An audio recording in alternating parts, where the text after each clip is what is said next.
Hey, good morning. Day 5 here for the meditation tips.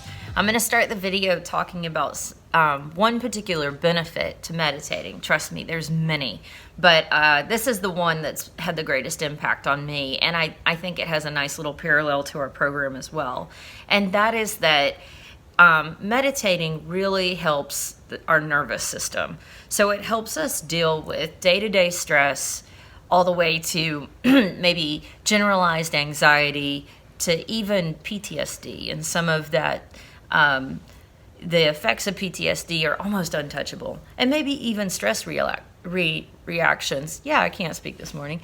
But maybe even stress reactions are too. So we've got a lot going on that we feel a little bit powerless over with regards to that.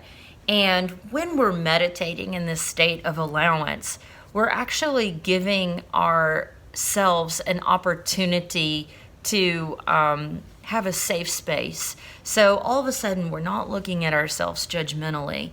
And it's now maybe okay for sadness to come up and anger to come up, or maybe even epiphanies about the origins of a story, a limiting belief. So I remember Light telling me that was really common in the beginning. And I think there's a lot of automatic healing in that. And he assured me of that too. And I've noticed that as well. But in my experience, it is a practice. So I've definitely gotten far from it, and I've gotten close to it, just like the program. But I see a parallel in the fact of, like, when we do our 4th step, we learn a lot about our character defects.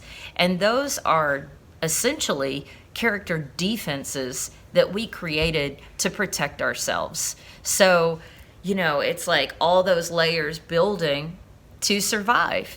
And so they're not even really who we are. Our character defects are created to keep us safe, and we can thank God that they served a purpose, but we can let them go. So when I parallel that to this aspect of meditation, I feel like meditation is really healing in the sense that it lets us let some of our character defenses go or have awareness on it.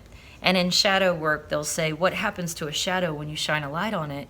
Well, it disappears. So sometimes we just need to be aware of these things in order to let them go. So that's one of the cool benefits. So the other thing I wanted to talk about was a little bit more on the breathing. I introduced the Zazen meditation, or Kenyan for walking, and I noticed that there was a question about breath work, or wanting to know more about breath work. The thing is that the two are very different. Breath work has a lot of benefits, but that's more controlled, and there's a lot of effort in it. Whereas with breathing meditation, you're just sort of observing your breathing. And when your mind goes off on a tangent, instead of attaching to it, you just focus, or feel your breath hitting your nose, and feel the sensations in your chest, and that anchors you back in. Whereas with breath work, it's an effort. It's a conscious effort. And actually, I only have 30 seconds, but one way of doing breath work, and this is aside from meditation, is you breathe in through your nose for 4 seconds, and you hold it for 7, and then you let it go for 8 with a whoosh.